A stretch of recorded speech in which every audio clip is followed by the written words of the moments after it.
Good morning my dear students. आज हम start कर रहे हैं मोल कंसेप्ट का लेक्चर नंबर 8 कंसंट्रेशन टर्म्स है। पिछले लेक्चर के अंदर हमने एम्पिरिकल फार्मूला, लिमिटिंग रिएजेंट और उसके बाद में परसेंटेज कंपोजिशन वगैरह सब कुछ पढ़ लिया है। ये मोल कंसेप्ट के लास्ट का पार्ट है जिसके अंदर हम कंसंट्रेशन टर्म्स पढ़ते हैं। ठीक है, तो कंसंट्रेशन टर्म्स पढ़ने से पहले हमें थोड़ा बहुत पता होना चाहिए कि सॉल्यूट क्या होता है, सॉल्वेंट क्या होता है और सॉल्यूशन क्या होता है। ठीक, तो सबसे पहले बात करता हूं मैं सॉल्यूशन की। किसकी बात करता हूं? सॉल्यूशन की। ठीक है, तो भाई सॉल्यूशन होता है दिस इज होमोजेनियस मिक्सचर।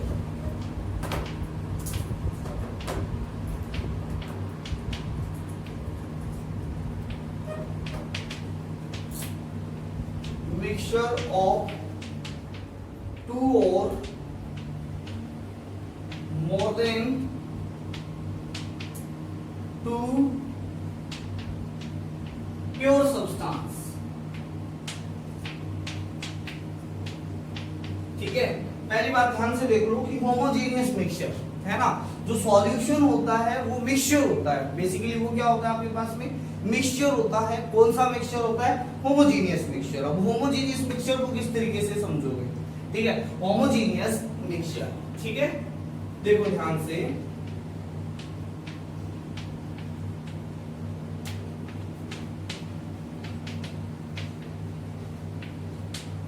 क्या होता है? Amount of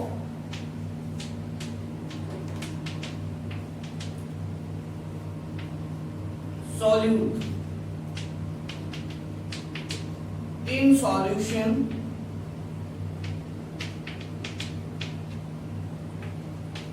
at every place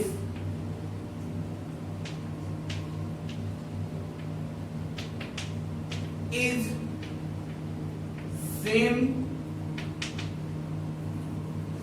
है ना, क्या होता है? कोई भी सॉल्यूशन है, सॉल्यूशन के अंदर दो सब्सटेंस होते हैं, एक होता है सॉल्यूट, एक होता है सॉल्वेंट। ठीक है, अगर सॉल्यूट की अमाउंट किसी भी जगह पर, सब जगह पर क्या रहेगी? सेम रहेगी, तो उसे होमोजेनियस मिक्सचर बोला जाता है। दो टाइप के मिक्सचर होते हैं, एक हेटेरोजेनियस मिक्सचर होता है, एक होमोजेनियस मिक्सचर होता है।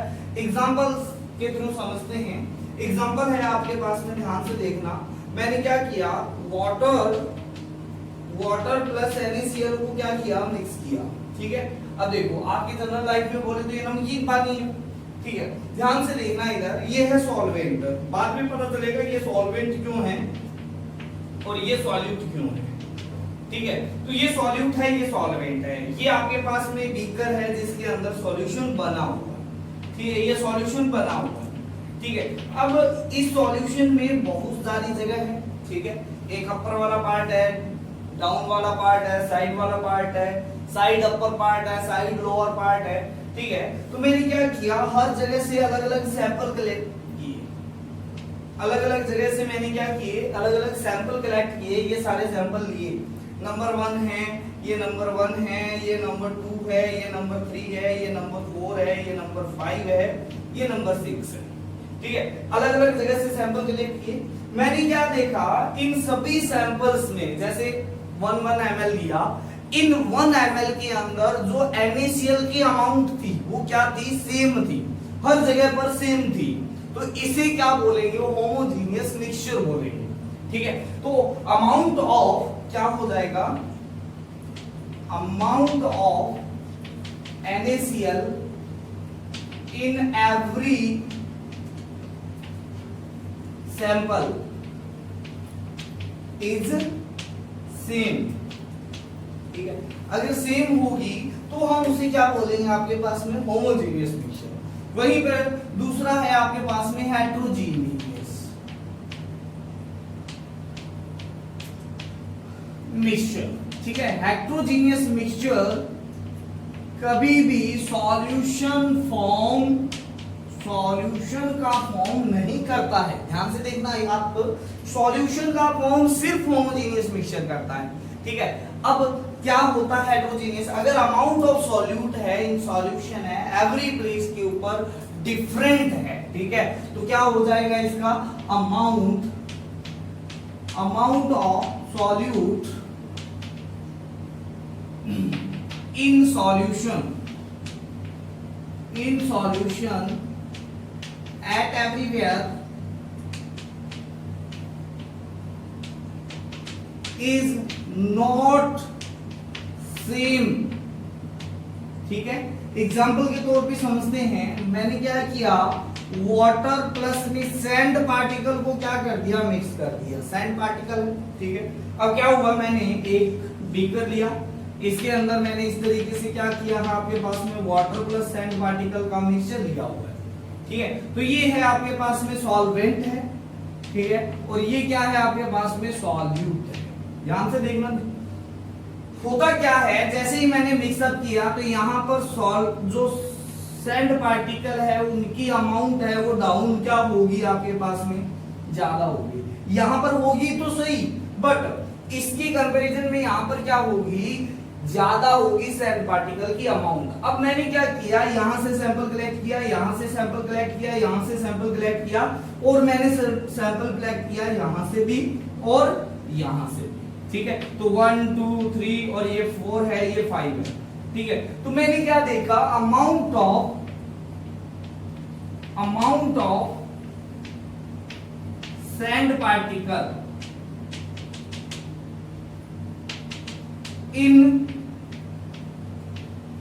सैंपल 4 and 5 इज क्या हो जाएगी, मोर देन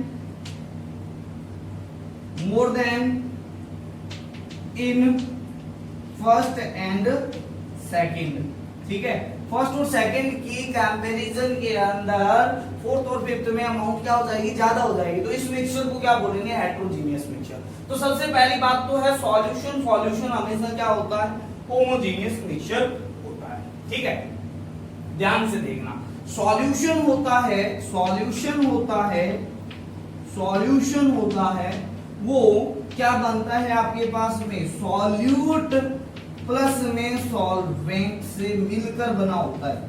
ठीक है, अब सॉल्यूट क्या होता है और सॉल्वेंट क्या होता है, ध्यान से देखना, सॉल्यूट क्या होता है, सॉल्वेंट क्या होता है। पहली बात तो ये है, ये मोर देन वन हो सकता है, मोर देन वन हो सकता है, और ये ओनली वन ही रहेगा। किसी भी सॉल्यूशन में सॉल्वेंट हमेशा एक ही होता है, सॉल्यूट मोर देन वन होता है। जैसे मैंने क्या बनाया आपके पास में, लेमन वाटर बनाया, पहले हम सीख लेते हैं कि कौन सा सॉल्यूट है कौन सा सॉल्वेंट है। ठीक है, और कितने सॉल्यूट है और कितने सॉल्वेंट है। तो लेमन वाटर के अंदर हमने क्या किया, वाटर किया, प्लस में लेमन मिक्स किया, प्लस में क्या किया, शुगर किया। ठीक है, प्लस में क्या किया, थोड़ी अमाउंट में सॉल्ट डाला, प्लस में क्या डाला आपके पास में कुछ और चीजें जैसे जलजीरा वगैरह सब कुछ डाल दिया। मान लिया ऐसा कर देते हैं हमने। ठीक है, तो यहां पर जो वाटर है वो क्या है, मोर अमाउंट है ना। तो मोर अमाउंट है तो ये क्या हो गया, सॉल्वेंट हो गया। बट ये हमेशा नहीं है कि जो मोर अमाउंट में होगा वही सॉल्वेंट होगा, ऐसा जरूरी नहीं है, हमेशा ऐसा नहीं होगा। ठीक है, तो ये कब होगा, जब आपके पास में सॉल्यूशन, सॉल्वेंट और सॉल्यूट की फेज क्या होगी, सेम होगी। ठीक है, तो ये सॉल्वेंट है, एक ही सॉल्वेंट है, और ये सारे के सारे क्या है आपके पास में, सॉल्यूट है। ये इतने सारे क्या है आपके पास में, ये सारे हैं आपके पास में सॉल्यूट। ठीक है, तो ध्यान में रखना। ठीक है, तो सबसे पहले क्या होता है, if phase of solution comma solvent comma solute is same then substance which have more amount is solvent। ठीक है, तो सबसे पहली बात आ गई आपके पास में कि सॉल्वेंट, अगर हमने सॉल्यूट को सॉल्वेंट में मिलाया या दो चीजों को मिक्स किया। ठीक है, अब दो लिक्विड है, लिक्विड को मिक्स किया, लिक्विड ही बना। ठीक है, या फिर आपने क्या किया, एक लिक्विड में एक सॉलिड को मिक्स किया, लिक्विड बना, ठीक है। तो आपके पास में जो, अब देखो सॉल्वेंट और सॉल्यूट और सॉल्यूशन तीनों की फेज क्या है आपके पास में, अगर सेम है तो जो मोर अमाउंट में होगा वो क्या होगा, सॉल्वेंट होगा, ये चीज है, ठीक है। अब मान लिया अगर सॉल्यूट की फेज अलग है, ठीक है, एक सब्सटेंस है जिसकी लिक्विड फेज है, दूसरे सब्सटेंस की सॉलिड फेज है, ऐसा है, ठीक है। और जब हमने इनको मिक्स किया तो लिक्विड बना, तो जो लिक्विड वाला है वो सॉल्वेंट होगा, ठीक है। जैसे नोट नंबर 2 है आपके पास में, नोट नंबर 2 है, क्या है note number 2, if two substance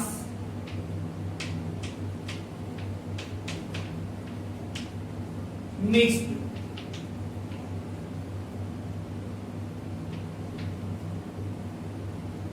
of different phase,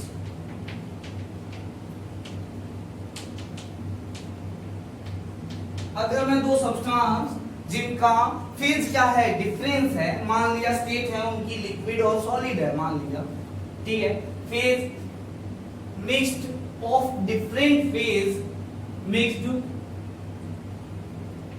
different phase, then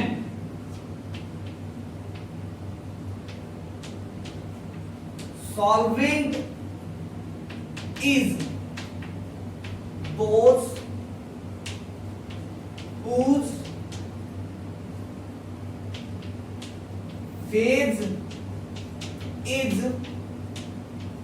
same as solution,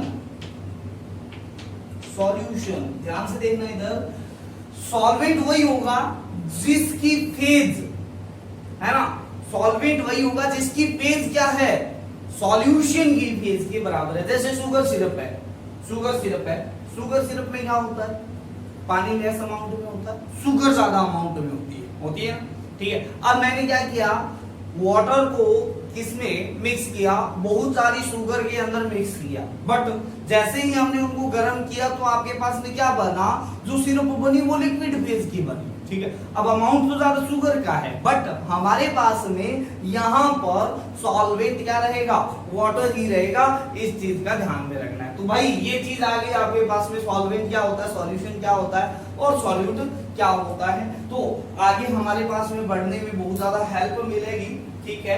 क्या है देखना ध्यान से इधर,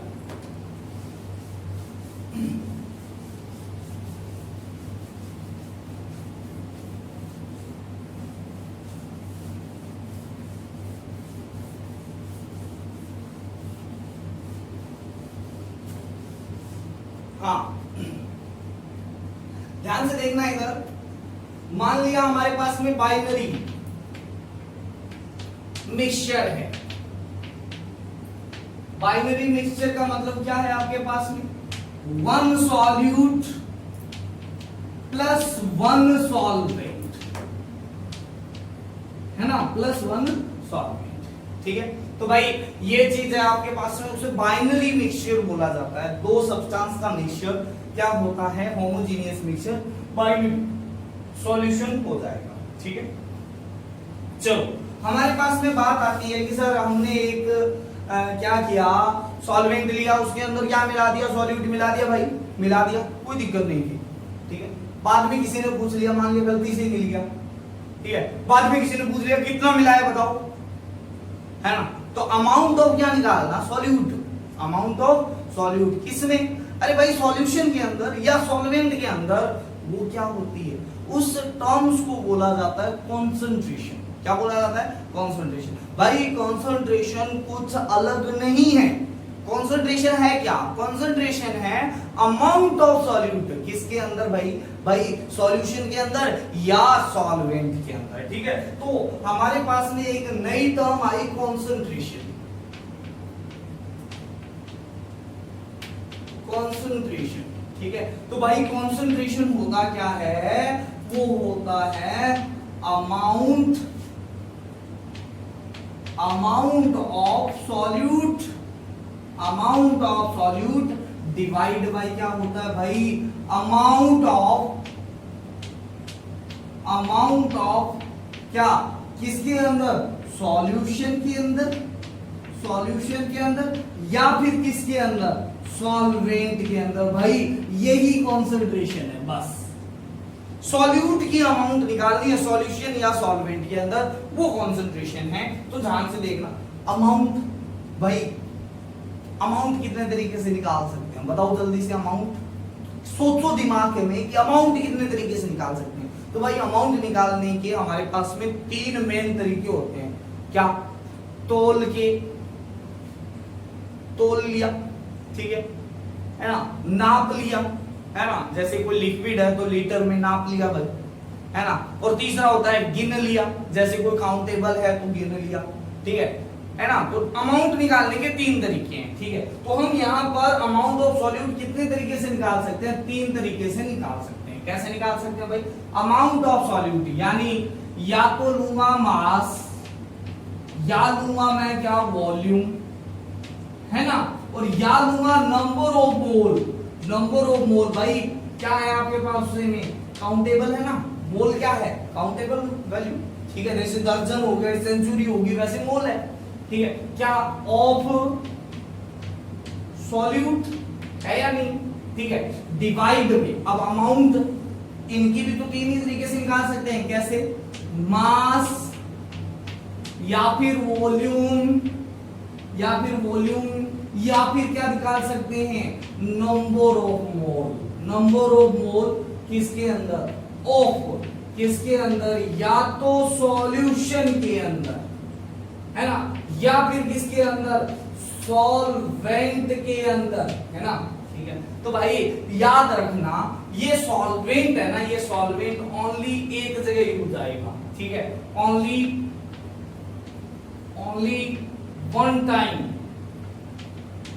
यूज में आएगा, और वो भी किसमें आएगा, स्मॉल एम, ठीक है। बाद में पता चलेगा स्मॉल एम क्या है, मोलैलिटी है। मोलैलिटी के केस में सॉल्वेंट आएगा, और बाकी सब जगह हम क्या लेंगे, सॉल्यूशन लेंगे, ठीक है। तो चलो भाई देखते हैं कॉन्सेंट्रेशन। अब कॉन्सेंट्रेशन मेजर करने की, जैसे पहली बार हमने मास ले लिया ऊपर, नीचे क्या ले लिया, वॉल्यूम ले लिया, फिर ऊपर वॉल्यूम ले लिया, नीचे मास ले लिया, ऊपर नंबर ऑफ मोल ले लिया, नीचे नंबर ऑफ मोल ले लिया, ठीक है। तो इस तरीके से हमारे पास में बहुत सारी कॉन्सेंट्रेशन बन जाएगी, ठीक है। तो उनका नाम हमने क्या दे दिया, अलग अलग दे दिया, ठीक है। तो टोटल 8 कॉन्सेंट्रेशन टर्म्स हमारे सिलेबस में हम पढ़ते हैं, ठीक है। 8 से ज्यादा भी पढ़ते हैं, 10 के आसपास पढ़ेंगे अपने, ठीक है। तो हमारे पास में ये चीज है, वो 8 अलग अलग डेफिनेशन बनाएगी, इसी फॉर्मूले से बनाएंगे अपने, ठीक है, अलग नहीं पढ़ेंगे। अब इसी फॉर्मूले से हम सारी कॉन्सेंट्रेशन टर्म्स को एक साथ पढ़ेंगे। कैसे पढ़ेंगे, ध्यान से देखना, ठीक है। अब देखो कॉन्सेंट्रेशन टर्म्स बात करते हैं, तो वॉल्यूम होता है ना। अब देखो मैंने टेम्परेचर बढ़ाया, क्या बढ़ाया, टेम्परेचर। मान लिया मेरा टेम्परेचर बढ़ गया, है ना। अब मेरा टेम्परेचर बढ़ गया तो क्या ऐसा होगा कि मेरा मास बढ़ गया, है ना। मान लिया मेरे को गुस्सा आया और बहुत भयंकर हो, ठीक है। अब मैं तोलने गया अपने आप को, ठीक है, तो मेरा वजन आया भाई 100 किलो, ऐसा होगा क्या, नहीं। फिर मैं ठंडा हो गया, थोड़ा शांत हो गया, है ना, फिर गया तुलने, तो आपके पास में कितना वजन आएगा, 50 किलो, 20 किलो, ऐसा आएगा या नहीं, ठीक है। अच्छा एक बात बताओ, शहद लिया मैंने, 1 लीटर शहद लिया पहले 0 डिग्री सेल्सियस पर, ठीक है, मान लिया 10 डिग्री सेल्सियस पर शहद लिया, ठीक है। अब मैंने उसका क्या कर दिया, टेम्परेचर बढ़ा दिया, ठीक है। तो मैंने जैसे ही क्या किया, 100 डिग्री सेल्सियस किया, उसका वॉल्यूम डेफिनेटली क्या हो जाएगा, बढ़ जाएगा। अब वो जरूरी नहीं है कि बढ़े ही बढ़े, टेम्परेचर बढ़ाने पर वॉल्यूम बढ़े ही बढ़े ऐसा जरूरी नहीं है। एक एक्सेप्शनल केस आप पढ़ते हो, अब पहले भी पढ़ चुके हो, ठीक है, कि 0 से 4 डिग्री सेल्सियस बढ़ाने पर वॉल्यूम होता है, वो क्या होता है, डाउन होता है, किसका, वाटर का, ठीक है। और 4 डिग्री से 0 डिग्री जाने पर वॉल्यूम क्या होता है, बढ़ता है। तभी तो क्या होती है, बर्फ की सरफेस होती है, वो ऊपर की तरफ बढ़ी हुई मिलती है आपको। अरे ये छोटे से बच्चों का क्वेश्चन है, ऐसे 6ठी 7वीं के क्वेश्चन होते हैं ना, उनका क्वेश्चन है, ठीक है। तो भाई ये हमें पता है कि हमेशा टेम्परेचर बढ़ाने पर वॉल्यूम बढ़ेगा, ऐसा तो सही नहीं है, बट लगभग सब्सटेंस का टेम्परेचर बढ़ाने पर वॉल्यूम बढ़ता है, ये हम मान के चलते हैं, ठीक है। तो भाई इसके हिसाब से अगर कोई कॉन्सेंट्रेशन टर्म में वॉल्यूम आ गया, मान लिया, ठीक है, तो भाई अगर वॉल्यूम आ गया तो वो टेम्परेचर डिपेंडेंट हो जाएगी। क्या हो जाएगी भाई? टेम्परेचर डिपेंडेंट हो जाएगी। तो इस हिसाब से मैंने कंसंट्रेशन टर्म्स को दो कैटेगरी में डिवाइड किया। कौन कौन सी है? कंसंट्रेशन टर्म्स, कंसंट्रेशन टर्म्स, ठीक है। ये है टू टाइप। क्या है? टू टाइप की है, ठीक है। कौन कौन सी टाइप है? पहली टाइप है टेम्परेचर डिपेंडेंट, ठीक है। और दूसरा है आपके पास में कौन सा है? टेम्परेचर इंडिपेंडेंट भाई, ठीक है। चलो ध्यान से अब 4 इसमें आएगी, 4 इसमें आएगी, ठीक है। तो भाई इसमें कौन कौन सी आती है डिटेल में करेंगे। पहले थोड़ा बहुत पढ़ लेते हैं। परसेंटेज V by V, दूसरा है आपके पास में परसेंटेज W by V। जैसे देखने से पता चल रहा है ऊपर क्या आएगा? वॉल्यूम ऑफ सॉल्यूट, नीचे आएगा वॉल्यूम ऑफ सॉल्यूशन, यहां पर आएगा वेट ऑफ सॉल्यूट, यहां पर आएगा वॉल्यूम ऑफ सॉल्यूशन, ठीक है। तीसरा भाई साहब, तीसरा आएगा आपके पास में मोलरिटी, बहुत ही ज्यादा इंपॉर्टेंट है। मोलरिटी कैपिटल M से डिनोट करते हैं, ठीक है। चौथा है भाई नॉर्मलिटी। क्या है? नॉर्मलिटी कैपिटल N से डिनोट करते हैं भाई, ठीक है। अच्छा, इसके अंदर फर्स्ट है आपके पास में परसेंटेज W अपॉन W। अरे भाई weight divide by weight of solution, ठीक है। अच्छा, दूसरा आएगा भाई, देखो ध्यान से क्या आएगा? दूसरा आ गया आपके पास में मोलालिटी, ठीक है भाई। ये मोलालिटी है, ये मोलालिटी है, ये आएगा स्मॉल m। ये बहुत ज्यादा इंपॉर्टेंट है, ये बहुत ज्यादा इंपॉर्टेंट है। जो इंपॉर्टेंट है वो बता रहा हूं मैं आपको, ठीक है। अब इंपॉर्टेंट तो ये भी है आपके पास में, क्योंकि ये और ये लगभग सेम है आपके पास में, ठीक। अच्छा, थर्ड है भाई मोल फ्रैक्शन, मोल फ्रैक्शन, ठीक है। इसे x से डिनोट करते हैं। और चौथा है आपके पास में ppm, पार्ट्स पर मीडियम, ठीक है। तो ये भाई आपके पास में कुछ 8 कंसंट्रेशन टर्म्स है जिनको हमें डिटेल में क्या करना है? एक्सप्लेन करना है। और सारे के सारे कंसंट्रेशन टर्म्स इसी फॉर्मूले से आएंगे। तो भाई आपको याद क्या रखना है? आपको याद रखना है बस ये वाला फॉर्मूला, और कुछ भी आपको ज्यादा होच-पोच होने की जरूरत आप लोगों को नहीं, ठीक है। तो चलो देखते हैं कैसे है आपके पास।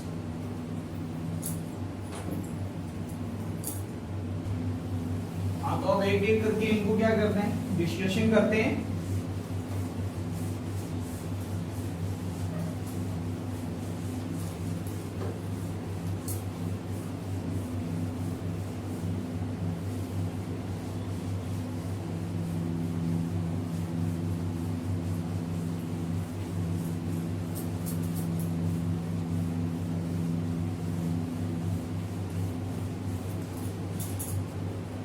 हाँ, पहले करते हैं अपने पास में ए है टेम्परेचर डिपेंडेंट,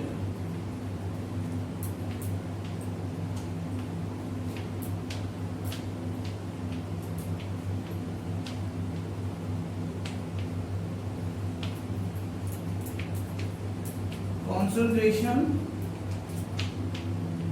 टर्म्स, है ना। चलो ध्यान से देखना इधर। टेम्परेचर डिपेंडेंट कंसंट्रेशन टर्म्स के अंदर बात करते हैं, ठीक है। तो पहली कंसंट्रेशन टर्म्स है वो है आपके पास में percentage V upon V। Clear कर, ध्यान से सुनना इसको। क्या है? जैसे आप लोगों को पता चल रहा है V क्या है? ऊपर वाला V होता है आपके पास में सॉल्यूट के लिए। तो वॉल्यूम ऑफ क्या आ जाएगा आपके पास में? सॉल्यूट। वॉल्यूम ऑफ क्या आ जाएगा? सॉल्यूट। नीचे क्या आ जाएगा? वॉल्यूम ऑफ क्या आ जाएगा? सॉल्यूशन, ठीक है। और परसेंटेज है इसलिए क्या आ जाएगा? इनटू में क्या आ जाएगा? 100। अब देखो आपके पास में डेफिनेशन बनाना बहुत ही इजी काम है। कैसा बहुत इजी काम है? ध्यान से देखो, अगर मैं सॉल्यूशन को, अगर मैं यहां पर, ये दोनों क्या है आपके पास में ml में लेना है, ठीक है, ये ml में तो ये भी ml में, ठीक है। अब एक बात देखो ध्यान से, अगर मैं इसको 100 ml ले लेता हूं, किसको, सॉल्यूशन को, ठीक है, तो 100 से 100 क्या हो जाएगा, कैंसिल आउट हो जाएगा, तो वॉल्यूम ऑफ सॉल्यूट जो ml में होगा वही क्या होगा, परसेंटेज v बाई v होगा। तो वही डेफिनेशन बनाना बड़ा ही इजी है, क्या हो जाएगा, इसे बोलते हैं वॉल्यूम बाई वॉल्यूम, है ना, बाई वॉल्यूम, ठीक है। तो ध्यान से देखो भाई क्या चीज है आपके पास में, अमाउंट ऑफ, या फिर हम बोल सकते हैं वॉल्यूम, वॉल्यूम ऑफ सॉल्यूट किसके अंदर, इन ml के अंदर, वॉल्यूम ऑफ सॉल्यूट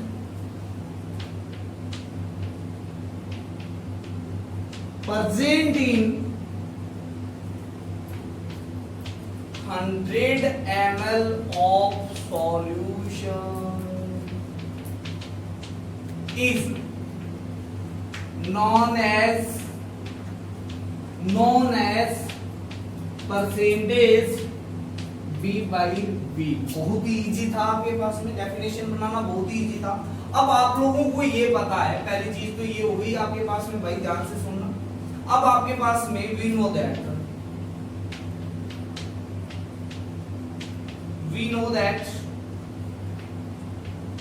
जो v ऑफ सॉल्यूशन है, v ऑफ क्या है आपके पास में, सॉल्यूशन है, वो बना होता है v सॉल्यूट से, v सॉल्यूट से प्लस में v ऑफ किससे, सॉल्यूशन से, सॉरी सॉल्वेंट से, किससे बना होता है, सॉल्व।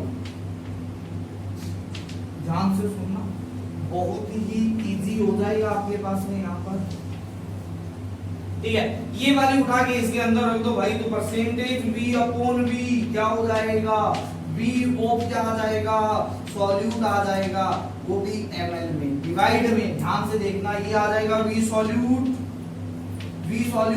प्लस में v ऑफ क्या आ जाएगा, सॉल्वेंट आ जाएगा भाई, है ना, और इनटू में क्या आ जाएगा, 100 आ जाएगा, इनटू में क्या आ जाएगा, 100 आ जाएगा, ठीक है। तो भाई ये दूसरी आपके पास में चीज है, ठीक है। अब देखो इसी के जैसा सेकंड हो रहा है आपके पास में, एक और है, वो है क्या है, परसेंटेज क्या है, W बाई V, ठीक है। तो भाई परसेंटेज W बाई V का पहले तो क्या बना लो, फॉर्मूला बना लो भाई, परसेंटेज W अपॉन V का फॉर्मूला हो जाएगा W of solute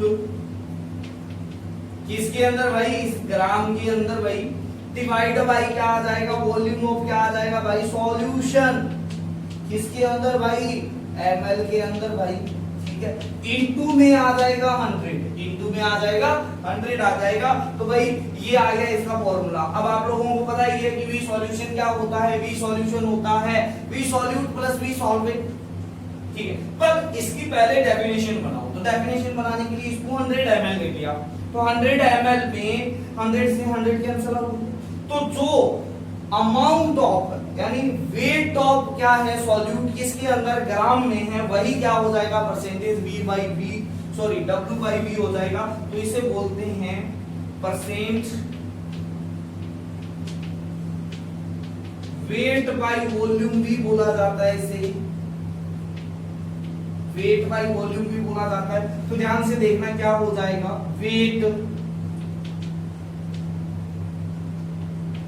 weight of solute किसके अंदर भाई, इन ग्राम के अंदर, है ना, percent in 100 ml solution is known as percentage W by V। बहुत इजी हो गया भाई आपके पास में, ठीक है। अब हमें ये भी पता है, ध्यान से देखना इधर, हमें ये भी पता है कि V ऑफ सॉल्यूशन होता है वो आपके पास में V V solute plus V of solvent होता है। क्या होता है? V सॉल्वेंट होता है। तो इसके अंदर पुट कर देते हैं, तो परसेंटेज W बाई V दूसरा भी आ जाता है, वो आ जाता है। ध्यान से देखना, इसको इक्वेशन नंबर 1 दे दिया मैंने। इसको क्या दे दिया? इक्वेशन नंबर 1 दे दिया। चलो ध्यान से देखना, ये आ जाएगा W सॉल्यूट। W क्या आ जाएगा? सॉल्यूट, वो भी किसके अंदर? ग्राम के अंदर, डिवाइड बाई ये आ जाएगा V सॉल्यूट प्लस में V सॉल्वेंट, और साथ में आ जाएगा इनटू में 100। ठीक है भाई, ये चीज आ गई भाई आपके पास में। ठीक है, तो ये आपके पास में, ध्यान से देखना, इसको मैंने इक्वेशन नंबर 1 नाम दे दिया। ठीक है, और इसको इक्वेशन नंबर नाम दे देता हूं 2। ठीक है, चलो मैं क्या कर देता हूं, क्वेश्चन है derive the relation between percentage V upon V and percentage W upon V। ठीक है, तो भाई बड़ा इजी हो जाएगा। कैसे भाई? यहां पर देखो, ये दोनों फॉर्मूले हैं। V सॉल्यूशन से V सॉल्यूशन कट रहा है, 100 से 100 कट जाएगा। ठीक है, तो मैं एक दूसरे से क्या कर देता हूं? डिवाइड कर देता हूं। ठीक है, तो सॉल्यूशन क्या हो जाएगा आपके पास में? सॉल्यूशन हो जाएगा इसका, देखना ध्यान से, मैं क्या कर देता हूं? इक्वेशन 2 डिवाइड बाय इक्वेशन 1 कर देता हूं भाई। देखो इक्वेशन 2 क्या है? ये है। ठीक है, तो percentage W upon V divide by percentage V upon V, इधर से V अपॉन V आए, इज इक्वल टू, ये आ जाएगा आपके पास में W solute divide by V solution, है ना, ये ग्राम में है भाई, और इनटू में आएगा 100। ये तो ऊपर वाला आ गया, डिवाइड में क्या आ जाएगा? V of solute divide by V of क्या आ जाएगा? सॉल्यूशन, और इनटू में आ जाएगा 100। ये 100 से 100, V सॉल्यूशन से V सॉल्यूशन। ठीक है, तो W सॉल्यूट अपॉन में क्या बचा?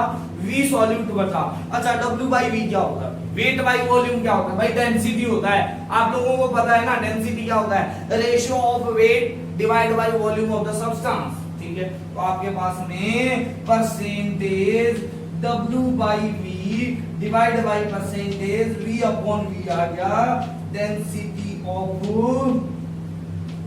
सॉल्यूट। ये ग्राम में है, ये ml में, तो डेंसिटी भी किस में है? ग्राम पर ml के अंदर है। तो ये भाई एक रिलेशन आ गया इसके अंदर, किसके अंदर? परसेंटेज W अपॉन V और परसेंटेज V अपॉन V के। ठीक है, तो बड़ा आसान सा क्वेश्चन था, आसान से आपके पास में न्यूमेरिकल होते हैं इसके ऊपर। ठीक है, तो नेक्स्ट आपके पास में नेक्स्ट कंसंट्रेशन टर्म्स है, वो देख लेते हैं आपके पास में।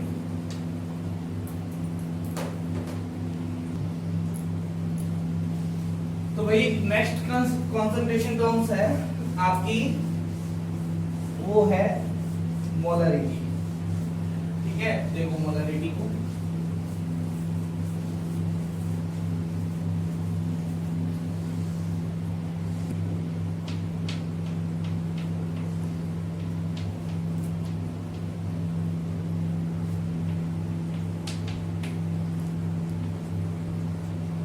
इंपॉर्टेंट है भाई, बहुत जगह यूज में आएगा। ठीक है, मोलरिटी क्या होता है? ये है वो कंसंट्रेशन टर्म जिसमें मोल आता है। क्या आता है? मोल डिपेंडेंट। ठीक है, कैसा होता है देखना, इसको हम डिनोट करते हैं कैपिटल M से डिनोट करते हैं। ठीक है, तो कैपिटल M हो जाता है, वो क्या हो गया? कैपिटल M हो जाता है, वो होता है N of solute divide by क्या आ जाता है? V of solution. अब V ऑफ सॉल्यूशन आ गया, बट ध्यान में रखने वाली बात है कि ये किस में है? लीटर में है। ये क्या है? लीटर में। ठीक है, तो अगर डेफिनेशन बनानी है तो इसको क्या कर दो, 1 लीटर बना दो, तो जो number of moles of solute होंगे वही तो क्या होगा? मोलरिटी होगा। तो डेफिनेशन लिख लेते हैं इसके अंदर, देखना क्या हो गया? Number of mole of solute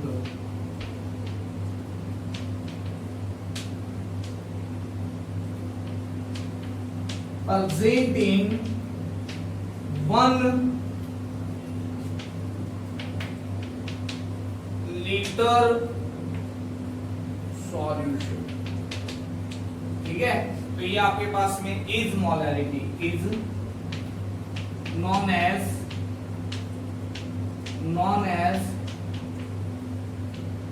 molarity. ठीक है, तो भाई ध्यान से सुनना इधर।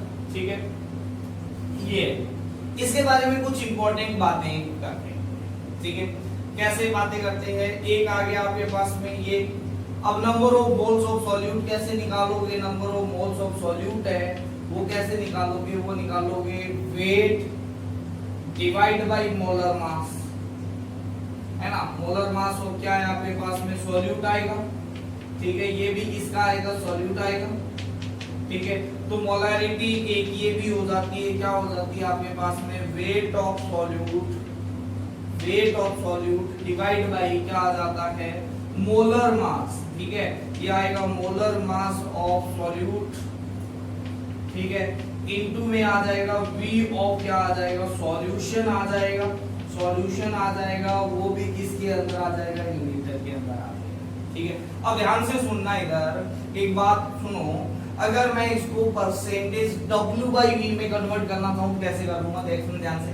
ठीक है, मास सॉरी मोलैरिटी, ये मोलैरिटी है, ये मोलर मास है, ये मोलर मास को mm से लिखता हूं मैं, किससे लिखता हूं, mm से लिखता हूं। ठीक है, तो ये देखो यहाँ पर अगर मैं इसको लीटर को ml में चेंज कर देता हूं तो W of solute divide by V of solution, ध्यान से देखना, इनटू में 1000 करना पड़ेगा तभी तो ये होगा, बट मैं इसको इस तरीके से लिखता हूं, divide by molar mass of क्या आ जाएगा, सॉल्यूट आ जाएगा। भाई आ जाएगा या नहीं आ जाएगा, ध्यान से सुनना। और ये है परसेंटेज W/V, है या नहीं। ठीक है, तो मोलैरिटी इज इक्वल टू क्या हो जाएगा, परसेंटेज W/V इनटू में क्या आ जाता है 10 डिवाइड बाई आपके पास में क्या आ जाता है, मोलर मास ऑफ क्या आ जाता है आपके पास में, सॉल्यूट आ जाता है। ठीक है, तो ये भी एक आपके पास में इसकी टर्म्स बन जाती है। ठीक है, तो ये रिलेशन है between, this is the relation, this is relation between percentage W/V and molarity. ठीक है, अब देखो इसके बारे में कुछ इंपॉर्टेंट चीजें हमें डिस्कशन करनी है, वो क्या करनी है, पहला नोट डाल के लिखने वाली बातें हैं वो लिख लेना है। ठीक है, पहली है आपके पास में कि यूनिट, पहली चीज है यूनिट ऑफ मोलैरिटी, तो आपके पास में क्या आ जाएगा, देखो ये है मोल्स डिवाइड बाई ये क्या है, मोल पर वॉल्यूम है, वॉल्यूम क्या है, लीटर में। ठीक है, तो यहां पर आएगा मोल पर लीटर इसकी यूनिट हो जाएगी। और इसे क्या लिखते हैं, इसे लिखते हैं मोलर। क्या लिखते हैं, मोलर लिखते हैं भाई, मोलर लिखते हैं इसको, क्या लिखते हैं, मोलर। ठीक है, जब भी आपके पास में जैसे इसको है एग्जांपल के तौर पर ये चीज है आपके पास में, जैसे 2 मोलर ऐसा दिया हुआ है, तो इसे हम रीड कैसे करेंगे, 2 मोलर सॉल्यूशन, 2 मोलर सॉल्यूशन। ठीक है, तो इस तरीके से इसको रीड करना है आपको हमेशा। ठीक है, चलो एक चीज होगी। दूसरी चीज जो इंपॉर्टेंट चीज है वो है molarity. Molarity is temperature dependent.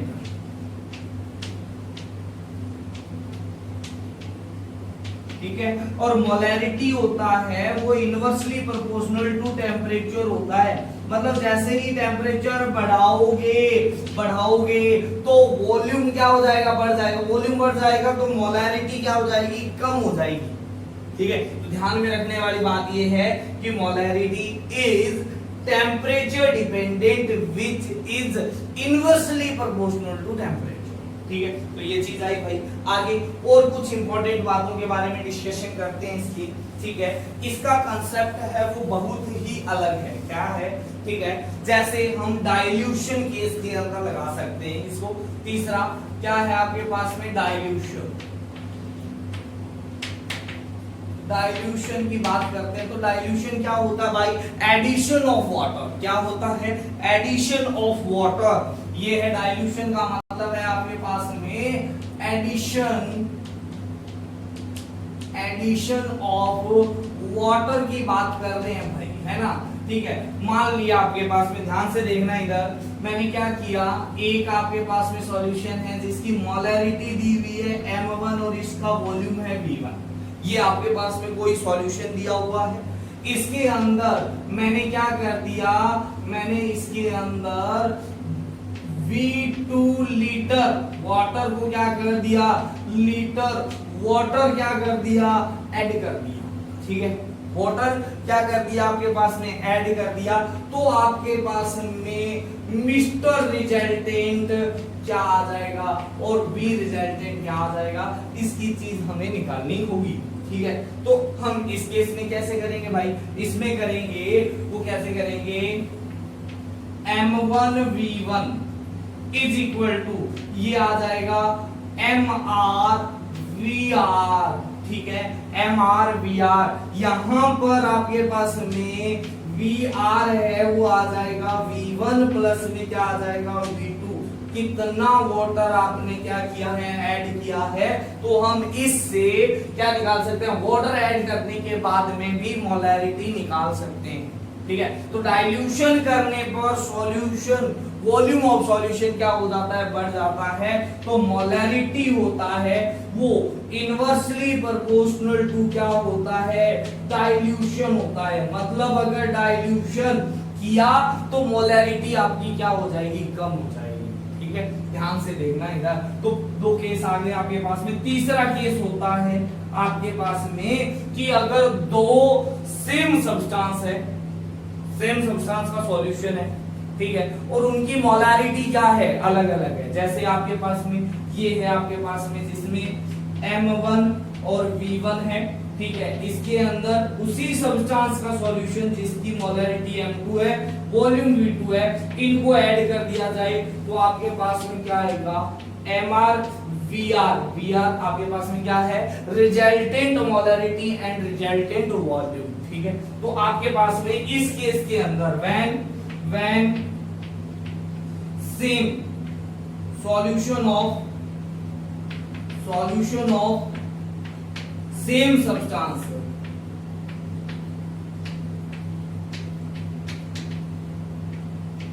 mixed, ठीक है, जो सब्सटेंस सेम का है, जैसे HCl का सॉल्यूशन है तो उसको HCl के सॉल्यूशन में क्या किया गया, ऐड किया गया है, या फिर आपके पास में NaOH है तो NaOH के सॉल्यूशन में ऐड किया गया है। तो आपके पास में इसमें लग जाएगा m1v1 प्लस में m2v2 इज इक्वल टू क्या लग जाएगा, mr/vr लग जाएगा। और जहां पर vr क्या है आपके पास में, vr है आपके पास में v1 प्लस में क्या है, v2 है। ठीक है, अब ये आया कैसे है भाई, ध्यान से सुनना एक बार, ये मैं रफ कर रहा हूं इधर की तरफ, एक ध्यान से ये चीजें सुनना और फिर सोचना कि ये भाई आया क्यों है, क्यों आया है ऐसा, ये फॉर्मूले कहां से लगाए जा रहे हो आप। ठीक है, तो वो देखो यहाँ पर,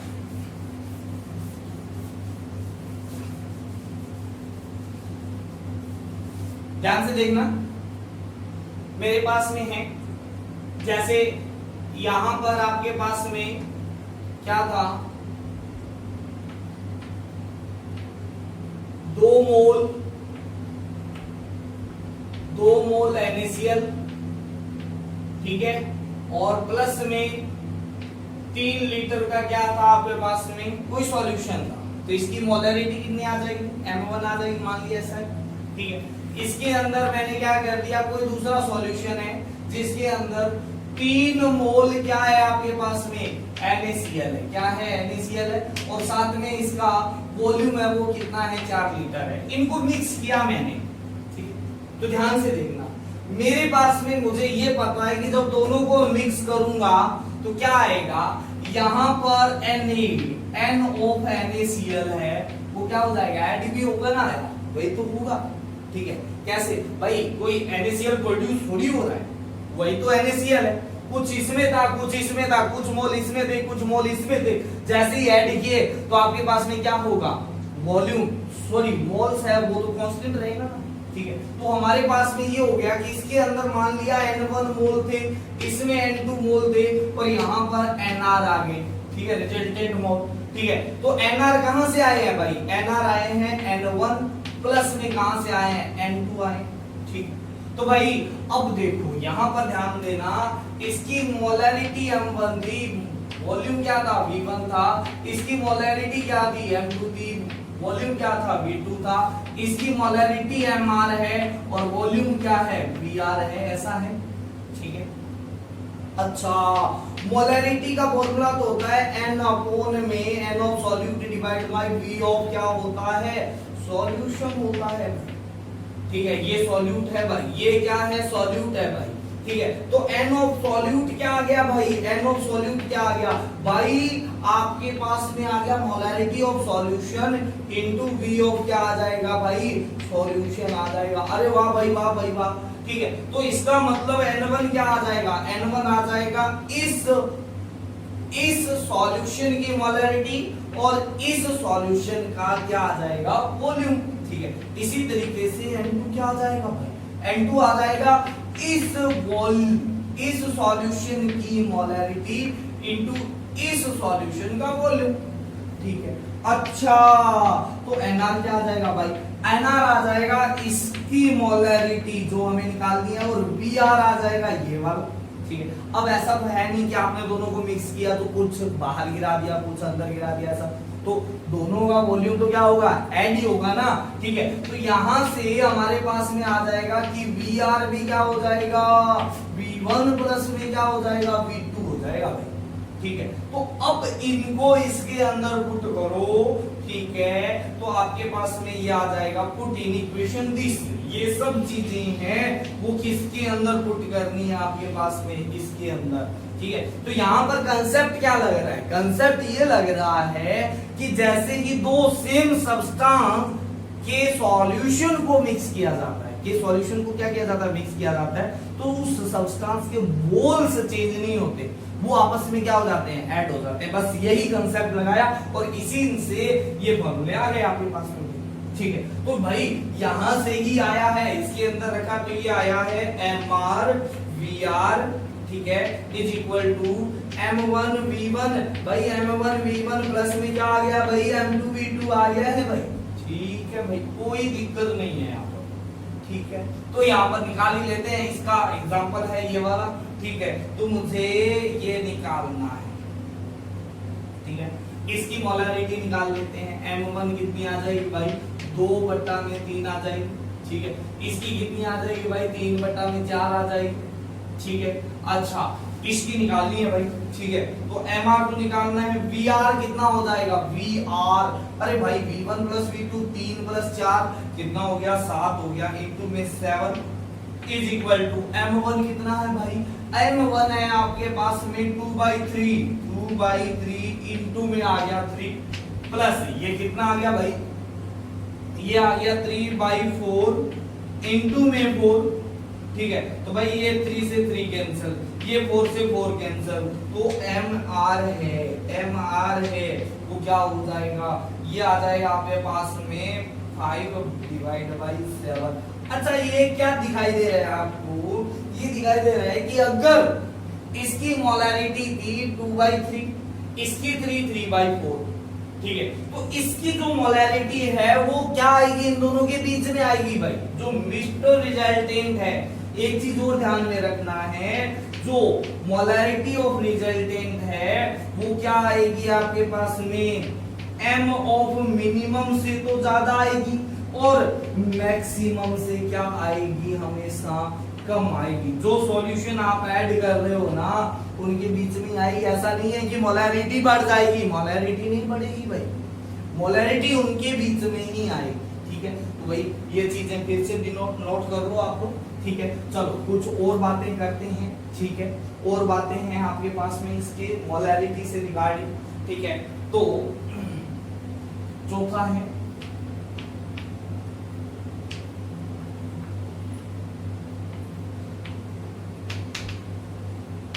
mixing of salt in which minimum one ion is common। ठीक है, तो भाई हम उसमें भी उस आयन की कॉन्सेंट्रेशन निकाल सकते हैं। कैसे? वो आएगा आयन यहां पर, वो आएगा आयन इज इक्वल टू यहां पर आएगा M1V1 प्लस में M2V2। ठीक है, डिवाइड बाय क्या आ जाएगा? V1 प्लस में क्या आ जाएगा? V2 आ जाएगा। ठीक है, तो इस तरीके से किसी भी आयन की कॉन्सेंट्रेशन भी मोलैरिटी से निकाल सकते हैं, मोलैरिटी उसकी निकाल सकते हैं। ये है आयन की मोलैरिटी। ये क्या है? आयन की मोलैरिटी। कई बार इसको C से डिनोट किया जाता है, कई बार इसको इस तरीके से डिनोट किया जाता है, बट ये तो आपके पास में इसको C से भी डिनोट किया जाता है। ठीक है, तो फिफ्थ है it is also denoted by C sometime। आगे जाके पढ़ोगे तो हम इसको पढ़ेंगे। ठीक है, तो आपके पास में याद है। ठीक है, अच्छा चलो कुछ बातें और है जो इसके बारे में डिस्कशन करनी चाहिए अपने को, वो है, ध्यान से देखना इधर। 6 है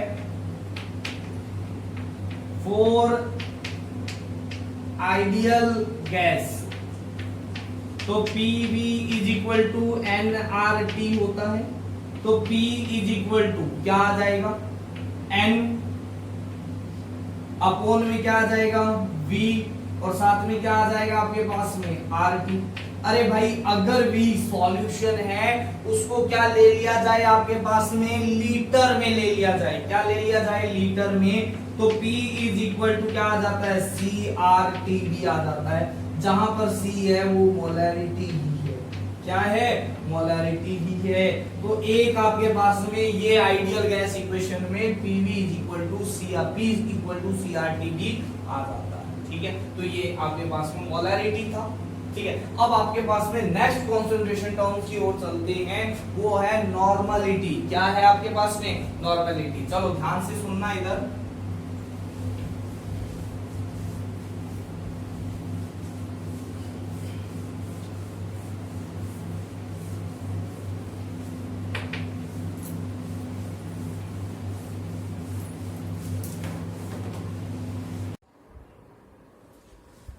तो नॉर्मलिटी है 4th।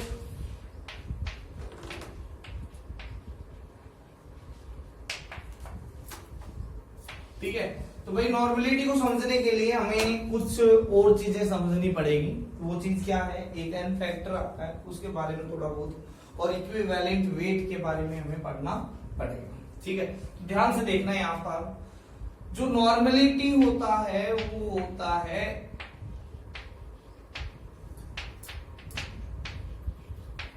Equivalent mole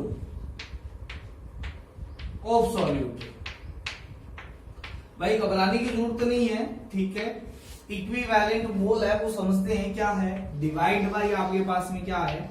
V of क्या आता है? सॉल्यूशन आता है, और वो भी इसके अंदर आता है, इन लीटर के अंदर आता है। ठीक, तो भाई अगर पहली बात तो इसकी डेफिनेशन बनाते हैं तो number of equivalent mole of solute present in 1 litre solution हो गया नॉर्मलिटी। ठीक है, तो क्या हो जाएगा?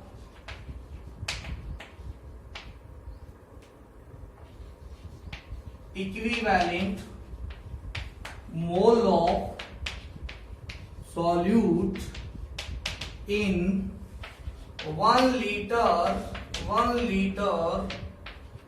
Solution is normality. ठीक है, तो भाई नॉर्मलिटी है तो इक्विवेलेंट मोल को समझते हैं। इक्विवेलेंट मोल क्या चीज होती है? ठीक है, तो भाई आपके पास में पहली बात है इक्विवेलेंट मोल। इक्विवेलेंट मोल होता है वो होता है गिवन मास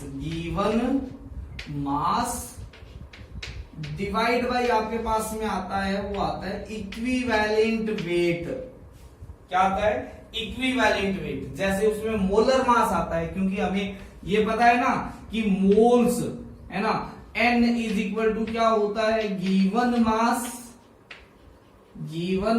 डिवाइड बाय क्या आता है, मोलर मास आता है। क्या आता है, मोलर मास आता है ना, ठीक है। तो मोलर मास की जगह यहां पर क्या आ गया, इक्विवेलेंट मास आ गया, इक्विवेलेंट वेट आ गया। तो इक्विवेलेंट वेट होता है, वो होता है कुछ नहीं है, molar mass divide by n factor है। एन फैक्टर बोल दो या वैलेंसी बोल दो, क्या है, एन फैक्टर है, वो क्या है आपके पास में, वैलेंसी है, और क्या है, चार्ज ट्रांसफर है, चार्ज ट्रांसफर।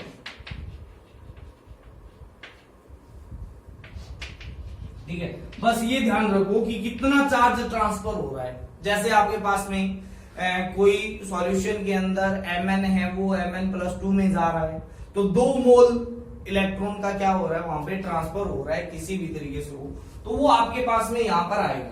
ठीक है, तो अब देखो यहां पर ये आया आपके पास में इक्विवेलेंट मोल, ठीक है, इक्विवेलेंट वेट आ गया। तो मैं इसकी वैल्यू यहां पर पुट कर देता हूं, तो क्या आ जाएगा, इक्विवेलेंट मोल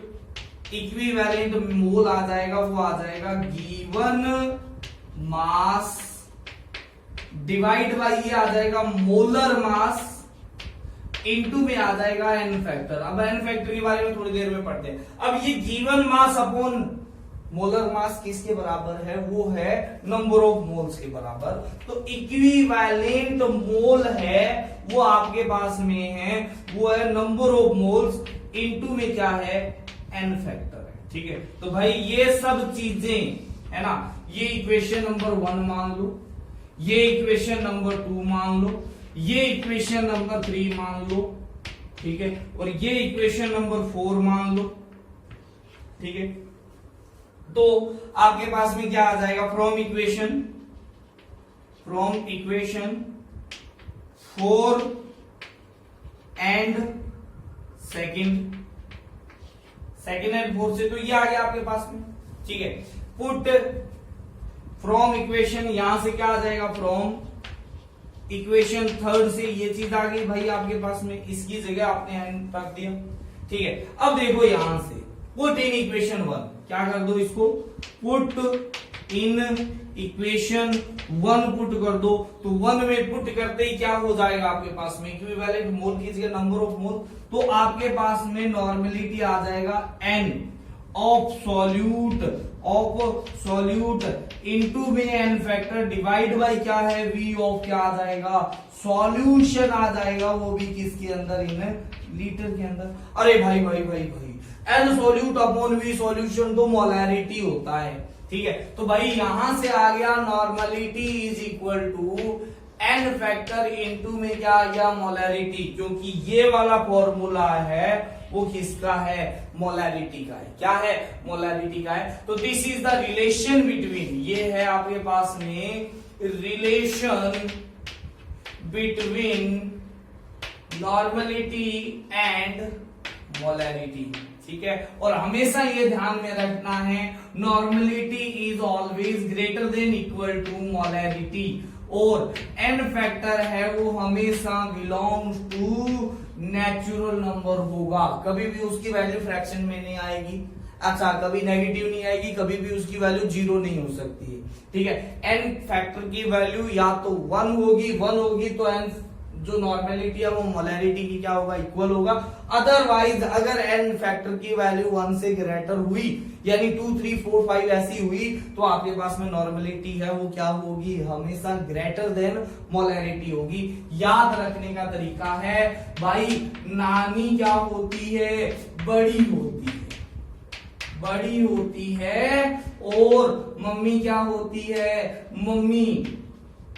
मम्मी छोटी होती है। ठीक है, बट यहां पर आपके पास में एक कंडीशन है कि एन फैक्टर अगर बराबर हो गया, इन दोनों का जन्म बराबर हो गया, तो दोनों क्या हो जाएंगे आपके पास में, सेम भी हो सकती है, बट नेचुरल लाइफ में ऐसा पॉसिबल नहीं है। तो आपके पास में ये चीज ध्यान में रखने वाली बात है। ठीक है, अब हमारे पास में टॉपिक रहता है एन फैक्टर। भाई एन फैक्टर क्या है, तो एन फैक्टर के बारे में डिस्कशन कर लेते हैं। एन फैक्टर क्या चीज है, क्या नहीं है, ठीक है। तो एन फैक्टर के बारे में देखते हैं।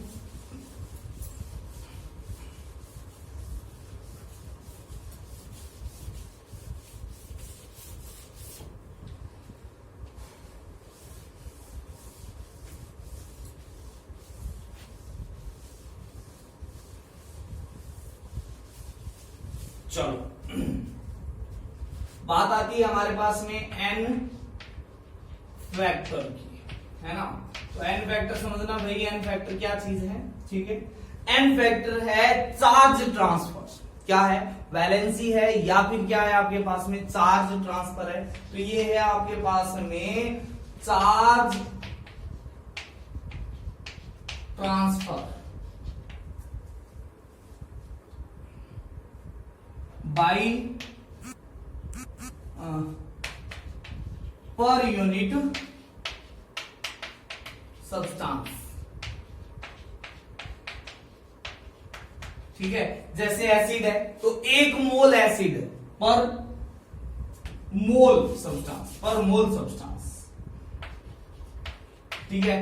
1 मोल एसिड है वो कितने H+ को क्या करता है, ट्रांसफर करता है, ठीक है। या फिर लोन पेयर को क्या करता है, गेन करता है। बेस है तो कितने OH-, 1 मोल बेस है वो कितने मोल OH- का ट्रांसफर करता है, तो वो होता, ठीक है। या फिर आपके पास में हो सकता है कि कितने मोल वो आपके पास में लोन पेयर को क्या करता है, गेन करता है, ठीक है। तो आपके पास में अलग अलग वैल्यूज के लिए अलग अलग आएगा। तो सबसे पहले बात करते हैं एन फैक्टर 4 आयन, ठीक है। किसके लिए, एक बार है 4 आयंस, 4 आयंस, ठीक है। तो एन फैक्टर होता है आयंस के लिए, ठीक है। एन फैक्टर होता है, वो होता है चार्ज प्रेजेंट ऑन आयन, ठीक है, की मॉडुलस वैल्यू, यानी इसकी वैल्यू कभी नेगेटिव तो हो नहीं सकती, ठीक है। तो वैसे देख लेते हैं क्या होता है, देखना ध्यान से। सीरियल नंबर है, यहां पर सीरियल नंबर है, यहां पर आयन आ गया है, ठीक है। यहां पर इसका एन फैक्टर आ जाता है, ठीक है। तो भाई अगर एन फैक्टर आ गया तो हमारे पास में क्या आ जाएगा, इक्विवेलेंट वेट भी पता चल जाएगा अपने, ठीक है। तो पहला है आपके पास में जैसे एल्यूमिनियम +3 है तो एन फैक्टर कितना हो जाएगा, 3 हो जाएगा। दूसरा है Na+ है, ठीक है, तो एन फैक्टर कितना हो जाएगा, 1 हो जाएगा। तीसरा है Cl- है, कितना हो जाएगा, 1 हो जाएगा। चौथा है PO4-3 है तो कितना हो जाएगा, 3 हो जाएगा। पांचवा है NH4+ है, ठीक है, तो ये कितना हो जाएगा, 1 हो जाएगा। 6th है आपके पास में F- है तो कितना हो जाएगा, 1 हो जाएगा। 7th है CO3-2 कार्बोनेट आयन है तो इसके लिए कितना हो जाएगा, 2 हो जाएगा, ठीक है। ऐसे ही आपके पास में क्या है, 8 नंबर SO4-2 है तो इसके लिए कितना आ जाएगा, 2 आ जाएगा, ठीक है। अच्छा Mn+3 है तो कितना आ जाएगा, सॉरी 9 नंबर है Mn+3 है तो आपके पास में कितना आ जाएगा, 3 आ जाएगा। तो इस तरीके से हम क्या कर सकते हैं, एन फैक्टर 4 आयंस कैलकुलेट कर सकते हैं, ठीक है। और एन फैक्टर पता चल गया तो भाई हमारे पास में इनका इक्विवेलेंट वेट भी क्या हो जाएगा, पता चल जाएगा, ठीक है। तो भाई ये तो हो गया पहला कंडीशन, ठीक है। अब दूसरी कंडीशन पर चलते हैं। दूसरा है आपके पास में 4 सॉल्ट, सॉल्ट के लिए बात करते हैं। तो जो एन फैक्टर होता है वो क्या होता है, सॉल्ट में एक पॉजिटिव आयन होता है और एक क्या होता है, नेगेटिव आयन होता है। तो क्या हो जाता है, LCM of cation and A9, ठीक है, की मॉडुलस वैल्यू, यानी जो चार्ज प्रेजेंट है किसके ऊपर, कैटाइन के ऊपर और एनाइन, दो आपके पास में क्या होते हैं, आयन प्रेजेंट होते हैं किसी भी सॉल्ट के अंदर, ठीक है। तो उनकी एलसीएम ले लो और उसका क्या ले लो, पॉजिटिव वैल्यू। जैसे आपके पास में है, ध्यान से देखना, यहां पर है सीरियल नंबर, यहां पर है सॉल्ट की बात कर रहा हूं और यहां पर है इनके एन फैक्टर की वैल्यू, ठीक है। ध्यान से देखना, इधर पहला है आपके पास में सीरियल नंबर 1 है, मैंने ले लिया AlCl3, ठीक है। तो भाई इसके ऊपर है +3 और इसके ऊपर है -1, है ना। तो 3 और 1 का क्या ले लो, एलसीएम ले लो। 3 और 1 का एलसीएम आता है 3, ठीक है। तो इसका n फैक्टर 3 हो गया। दूसरा है जैसे Al2SO4 का होल थ्राइस, ठीक है। तो इसके ऊपर है 3, इसके ऊपर है माइनस का कितना होता है 2 होता है। तो इन दोनों का एलसीएम आता है 6, तो इसका n फैक्टर भी कितना हो गया है, 6 हो गया, ठीक है। ऐसे ही आपके पास में थर्ड एग्जांपल ले लेते हैं। NH4 आपके पास में है SO4, ये है वोल्ट वाइज, ठीक है। तो इसके ऊपर होता है +1, इस पे -2, तो इसका आपके पास में आएगा n फैक्टर आएगा 2 आएगा, ठीक है। इसी तरीके से आपके पास में PbCl2 ले लिया, ठीक है। तो इस पे +2, इसके ऊपर -1, तो ये आएगा 2, ठीक है। इसी तरीके से आपके पास में क्या आ जाएगा, ध्यान से देखना। और भी बहुत सारे सॉल्ट हो सकते हैं, कुछ भी सॉल्ट ले लो, उसके ऊपर कैटाइन और एनाइन पर जो आपके पास में चार्ज आएगा, उसका क्या ले लो आप, उसका आप ले लो एलसीएम ले लो, ठीक है। तो वो आपके पास में n वेक्टर आ जाएगा। जैसे मैं एग्जांपल ले रहा हूं आपके पास में Al3PO4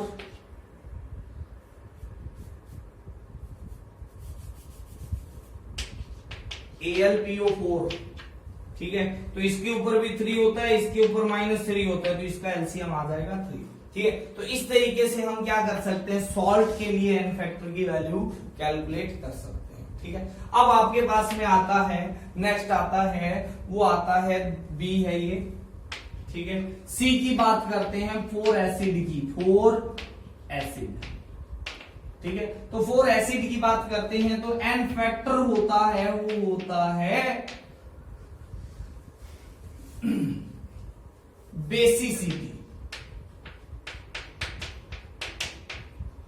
बेसिसिटी ऑफ एसिड, ठीक है। बेसिसिटी ऑफ एसिड होता है, वो n फैक्टर होता है। अब बेसिसिटी क्या होता है, बेसिसिटी होता है H+ ट्रांसफर, H+ और लॉन पेयर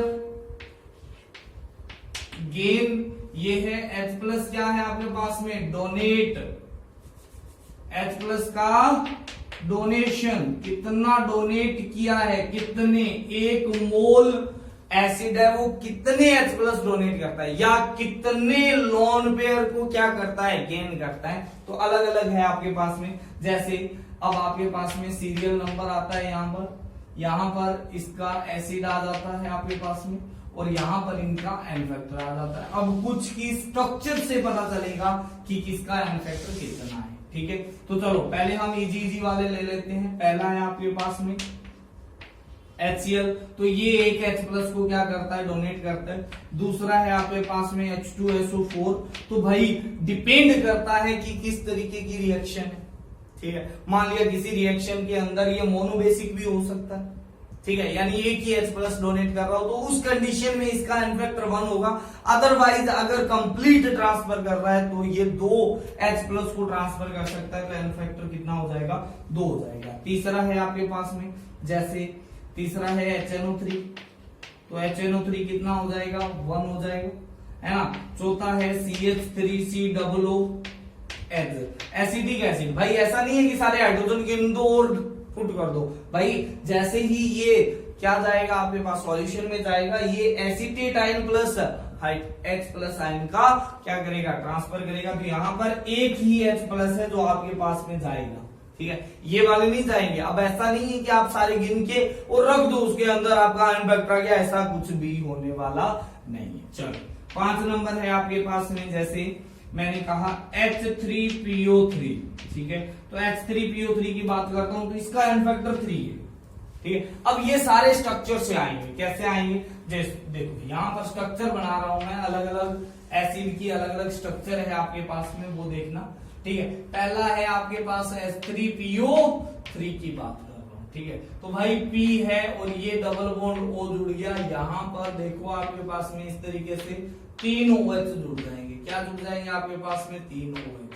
ठीक है। तो ये जो हाइड्रोजन जुड़े हुए हैं किससे, ऑक्सीजन से, ये आपके पास एसिडिक हाइड्रोजन है। क्या है आपके पास में, एसिडिक हाइड्रोजन, ठीक है। तो भाई ये जो एसिडिक हाइड्रोजन है वो आसानी से क्या हो जाते हैं, डोनेट हो जाते हैं और एसिडिक मीडियम क्या करते हैं, क्रिएट करते हैं, ठीक है।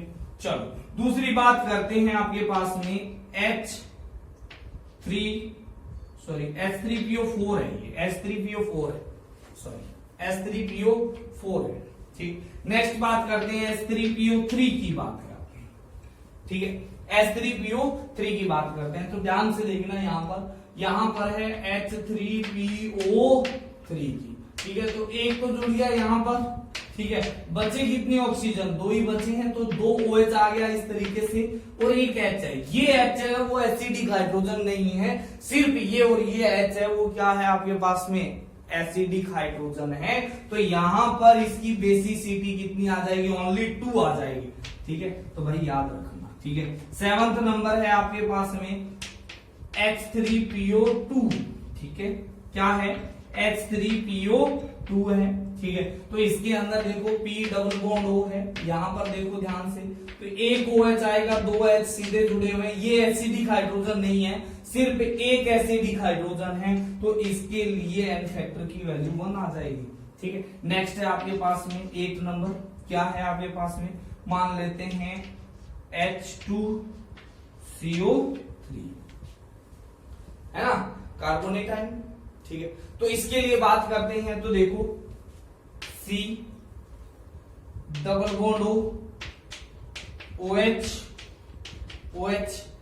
ठीक है, H2CO3, ठीक है। तो भाई इसके लिए एन फैक्टर 2 है, कोई आपके पास एक्सेप्शनल केस नहीं है, ठीक है। नेक्स्ट है आपके पास में 9 नंबर है H3BO3, भाई ये बोरिक एसिड है, जैसे ये कार्बोनिक एसिड है, ये बोरिक एसिड है, बट दोनों में बहुत ज्यादा डिफरेंस है। कैसे है भाई, ठीक है। ध्यान से देखना, यहां पर अगर मैं इसकी स्ट्रक्चर बनाता हूं तो ये आएगा बोरोन, ठीक है।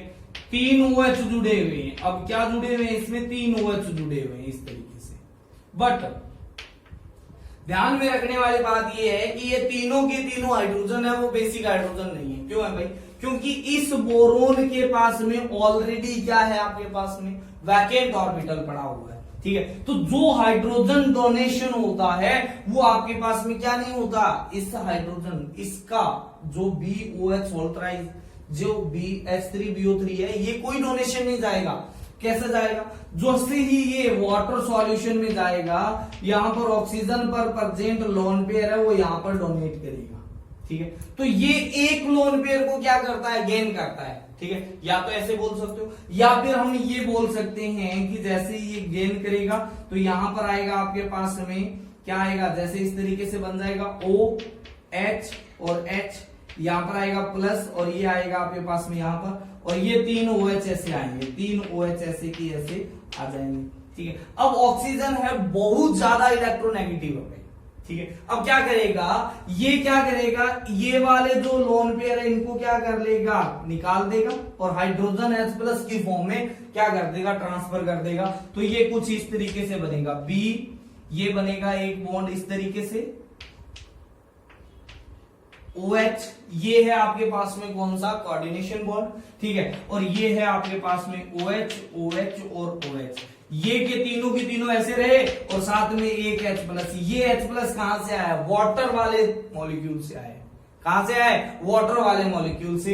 तो इसके लिए आपके पास में एन फैक्टर क्या होता है, 1 होता है, ठीक है। तो इस तरीके से आप अलग अलग एसिड की क्या निकाल सकते हो, बेसिसिटी निकाल सकते हो बाय द स्ट्रक्चर्स, ठीक है। और भी बहुत सारे होते हैं आपके पास में, फास्फोरस, फास्फोरिक एसिड, ठीक है, और फास्फोरस एसिड, और आपके पास में हाइपोफास्फोरस, पायरोफास्फोरस, ठीक है। तो उनकी स्ट्रक्चर के थ्रू देखना पड़ेगा आपको कि कितने एसिडिक हाइड्रोजन उनमें क्या है, प्रेजेंट है। तो कुछ इंपॉर्टेंट है वो आपके पास में यहाँ पर लिखे हुए हैं, ठीक है। अच्छा, परोक्सी वाले भी होते हैं, जैसे आपके पास में एक एग्जांपल दे देता हूं मैं, ठीक है। जैसे आपके पास में H2PO5, ठीक है। तो H2PO5 की बात करते हैं, तो इसके अंदर देखो यहां पर, ठीक है, देखो H2PO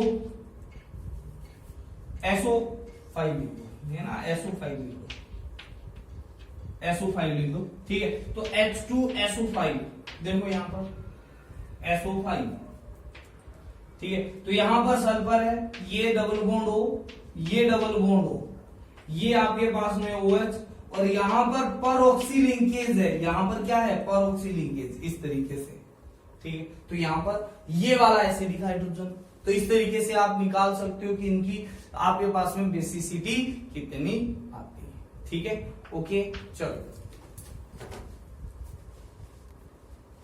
तो इसके लिए एन फैक्टर आ जाएगा कितना, 2 आ जाएगा, ठीक है। इसी तरीके से कुछ और एसिड ले लेते हैं ना, ठीक है, कुछ और एसिड ले लेते हैं, उनके लिए एन फैक्टर की बात कर लेते हैं, ठीक है। तो कुछ एक आपके पास में, जैसे ये है, ये आपके पास में क्या नहीं है, आपके पास में ये आपके पास में लुईस एसिड है, ठीक है, नहीं कि आपके पास में H+ डोनेट डायरेक्ट नहीं करता, तो ये क्या है, लुईस एसिड है, ठीक है, एसिड, ठीक है। तो मोनोबेसिक लुईस एसिड है, ठीक है। ये लोन पेयर को गेन करता है, इसलिए आपके पास में एसिड है। इसी तरीके से आपके पास में और भी एग्जांपल है, जैसे 11 नंबर है, जैसे मैंने ले लिया BF3, तो BF3 क्या है आपके पास में, एक लोन पेयर, क्योंकि इसके पास में एक वैकेंट ऑर्बिटल है, तो एक लोन पेयर को गेन करेगा, तो एन फैक्टर कितना हो जाएगा इसका, 1 हो जाएगा, इसका एन फैक्टर कितना हो जाएगा, 1 हो जाएगा, ठीक है। इसी तरीके से आपके पास में और भी बहुत सारे एग्जांपल आ सकते हैं, जैसे एग्जांपल नंबर 12 है आपके पास में HNO2, है ना, HNO2, तो इसके लिए 1 हो जाएगा, ठीक है। 13 नंबर है आपके पास में बेंजोइक एसिड, ठीक है, तो इसके लिए भी कितना हो जाएगा, 1 हो जाएगा, ठीक है। 14 नंबर है आपके पास में जैसे H2H2O8, है ना, ठीक है। तो इसका स्ट्रक्चर बना के देख लेते हैं, sulphur double bond O, double bond O, double bond O, double bond O, ठीक है। यहां पर देखो आपके पास में OH आ गया और OH आ गया, ठीक है। अब देखो कितने आगे, 3 और 3 6 आगे, बीच में बचे कितने, 2, तो ये आपके पास में इस तरीके से परऑक्सी लिंकेज होगा, तो यहाँ पर ये वाला और ये वाला दोनों है, तो यहाँ पर एन फैक्टर कितना आ जाएगा, 2 आ जाएगा। ये इसकी क्या है आपके पास में स्ट्रक्चर है, ठीक है, इसे ओलियम भी बोला जाता है, ठीक है। तो चलो हमारे पास में ये चीज तो आ गई है भाई, ठीक है। अब हमारे पास में कुछ चलते हैं बेस के ऊपर, ठीक है, डी करते हैं एन फैक्टर फॉर बेस, ठीक है। तो एन फैक्टर फॉर बेस की बात करते हैं, तो एन फैक्टर होता है बेस के लिए एसिडिसिटी, ठीक है। अब एसिडिसिटी क्या होता है भाई, कितने OH माइनस क्या करता है, ट्रांसफर करता है, या फिर हम बोल सकते हैं कि कितने लोन पेयर को ट्रांसफर करता है, ठीक है। तो कुछ एक आपके पास में जैसे सीरियल नंबर लिख दिया यहाँ पर, ठीक है, यहां पर बेस लिख देते हैं, और यहां पर उनका एन फैक्टर लिख लेते हैं, ठीक है। चलो, है ना, पहला है NaOH, ठीक है, तो भाई एन फैक्टर कितना हो जाएगा, 1 हो जाएगा। दूसरा है आपके पास में AlOH का होल थराइज, कितना हो जाएगा, 3 हो जाएगा। तीसरा है BOH का क्या आ जाएगा, होल थराइज, भाई इसके लिए एन फैक्टर 1 आएगा, और ये आपके पास में बेस नहीं है, ये क्या नहीं है आपके पास में, बेस नहीं है, ये मोनोबेसिक एसिड है आपके पास। इसको क्या लिख सकते हो, इसको आप लिख सकते हो ना BOH का होल थराइज, ठीक है। तो ये हम पढ़ चुके हैं, तो इसको कभी भी इस तरीके से बेस लेने की गलती मत करना। चौथा है आपके पास में जैसे MgOH का होल ट्वाइस, ठीक है, तो कितना आएगा, 2 आएगा, ठीक है। अब आपके पास में कुछ बात करते हैं लुईस बेस की, जैसे 5 नंबर अमोनिया एंड डेरिवेटिव, तो अमोनिया एंड डेरिवेटिव के अंदर एक लोन पेयर होता है, तो ये आसानी से क्या कर सकता है, डोनेशन कर सकता है, तो इसका एन फैक्टर हो गया 1, ठीक है। अब हमारे पास में दूसरी बात आती है 6 है हाइड्रोजन, ठीक है, देखो यहाँ पर ये चीज है, ठीक है। अब यहाँ पर दिखाई दे रहा होगा कि 2-2 लोन पेयर है, बट 2-2 लोन पेयर है वो एक साथ डोनेट नहीं कर सकते। क्यों नहीं कर सकते, कि दोनों पर अगर डोनेट कर दिए तो दोनों पर क्या आ जाएगा, +7 आ जाएगा, क्योंकि ये क्या करता है, जैसे लोन पेयर डोनेट करता है NH3 है, वो क्या करता है, लोन पेयर डोनेट करके क्या कर देगा, NH4+ का फॉर्मेशन कर देगा। जैसे H+ है, H+ के पास में क्या है, वैकेंट ऑर्बिटल है, ये इसके अंदर डोनेट कर देगा तो NH4+ का फॉर्मेशन कर लेगा। ठीक है, अगर इसने कर लिया तो यहां पर क्या आएगा, NH3 और दोनों पर क्या आ जाएगा, प्लस आ जाएगा, तो दोनों को बहुत ज्यादा रिपेल करेगा, तो ये आपके पास में स्टेबल नहीं हो सकता। तो इसके लिए n फैक्टर की वैल्यू कितनी आती है, ओनली 1 आती है। ठीक है, तो ये चीज ध्यान में रखने वाली बात है। ठीक है, चलो दूसरी बात करते हैं, आपके पास में 7th नंबर की बात करते हैं। तो 7th नंबर है आपके पास में जैसे NH2 CH2 CH2 NH2। ठीक है, तो भाई है तो बस ये भी सेम ही। ठीक है, बट इसके अंदर बीच में जगह क्या होगी, और ज्यादा आगे, तो इस बार ये क्या कर देगा, दोनों के दोनों क्या कर सकता है, डोनेट कर सकता है। तो इस प्रकार से आप क्या कर सकते हो, बेस की एसिडिसिटी निकालकर उसका n फैक्टर निकाल सकते हो, है ना। अब आपके पास में कुछ चीज आती है, जैसे रेडॉक्स रिएक्शन के लिए n फैक्टर की बात आती है। ठीक है, तो कुछ एक आपके पास में रेडॉक्स के रिएजेंट होते हैं, जैसे KMnO4 है। ठीक है, तो ये आपके पास में अलग अलग मीडियम में अलग अलग टाइप से क्या करते हैं, ट्रांसफर करते हैं। ठीक है, तो E है आपके पास में n factor for redox reaction. ठीक है, तो रेडॉक्स के अंदर बेसिकली 2 टाइप के आयंस का यूज किया जाता है, एक है MnO4-। ठीक है, और एक है आपके पास में Cr2O7-2। ठीक है, अब ये क्या होता है ना, अलग अलग मीडियम में अलग अलग टाइप से क्या करता है, चार्ज ट्रांसफर करता है। जैसे अगर मैं बात करता हूं कि MnO4 है ना, माइनस है, तो यहां पर इसकी ऑक्सीडेशन स्टेट है +7। ये क्या करता है, एसिडिक मीडियम में क्या करता है, एसिडिक मीडियम में Mn+2 के अंदर जाता है, Mn+2 में जाता है, किसके अंदर, एसिडिक मीडियम में, ठीक है। तो भाई +7 से +2 में जाता है, तो कितने मोल इलेक्ट्रॉन का ट्रांसफर हुआ भाई, तो आपके पास 5 मोल का हो, तो n फैक्टर इसके लिए कितना हो जाएगा, n फैक्टर इसके लिए 5 हो जाएगा। ठीक, दूसरी बात करते हैं MnO4-, ये क्या करता है आपके पास में न्यूट्रल मीडियम में,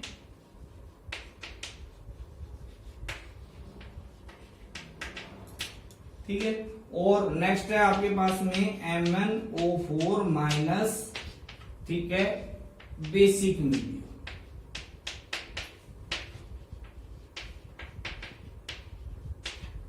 ठीक है, इनके लिए n फैक्टर की वैल्यू क्या आती है, अलग अलग आती है। क्या आती है, अलग अलग आती है।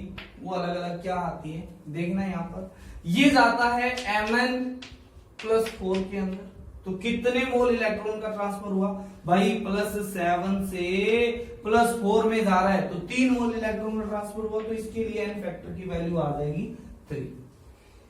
बेसिक मीडियम में ये जाता है Mn+6 के अंदर, तो देखो +7 से किस में जा रहा है, +6 में जा रहा है, तो यहां पर आएगा आपके पास में n फैक्टर की वैल्यू 1। तो बेसिक मीडियम पर भी डिपेंड करता है n फैक्टर कितना है। ठीक है, नेक्स्ट आपके पास में कौन सा, Cr2O7-2। ठीक है, ये क्या होता है, Cr+3 में जाता है, ऑल मीडियम, कोई सा भी मीडियम ले लो।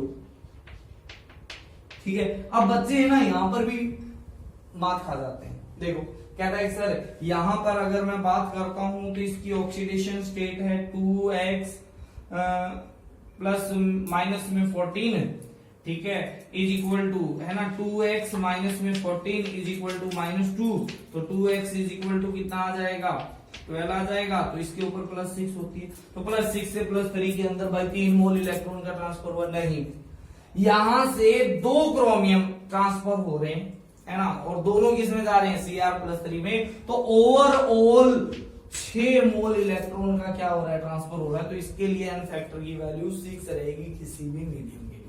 ठीक है। तो आज भाई हमने सीखा है कॉन्सेंट्रेशन टर्म्स के अंदर टेम्परेचर डिपेंडेंट कॉन्सेंट्रेशन टर्म्स और एंड फैक्टर, ठीक है। तो इनको कर लेना, ठीक है। नेक्स्ट लेक्चर के अंदर अपने करेंगे नेक्स्ट कॉन्सेंट्रेशन टर्म्स एंड कुछ न्यूमेरिकल, ठीक है। Okay, thank you, have a nice day.